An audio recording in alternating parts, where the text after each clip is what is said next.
దగ్గర కోసం మరి ఓటర్ అందరినీ డిలీట్ చేయడం వల్ల దానికి ఏం సమాధానం చెప్పదలుచుకుంది గవర్నమెంట్? ఇప్పుడు ఇంత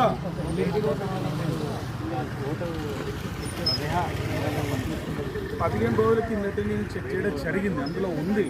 నా ఒక్కటని కాదు, ఇంట్లో అంటే మా ఇంట్లోనే కనీసం 28 ఓట్లు ఉన్నాయి. అందరు కూడా నేను ఎవ్రీ ఎలక్షన్ అప్పుడు చెక్ చేయడం జరుగుతుంది ఉన్నది. రీసెంట్గా మా బాబు 18 ఇయర్స్ ఉంది, అతను కూడా అప్లై చేయడం జరిగింది, వచ్చింది, కార్డు కూడా వచ్చింది.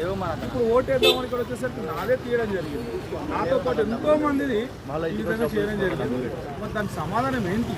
ఎందుకు మరి పబ్లిసిటీ చేస్తున్నారు, ఓటు వేయాలి, తప్పకుండా వాడాలి, ఓటు వినియోగించుకోవాలంటున్నారు. మరి ఈ మిస్టేక్ చేయడం ఏంటి? అసలు వాళ్ళు రెస్పాండే అవ్వట్లేదు.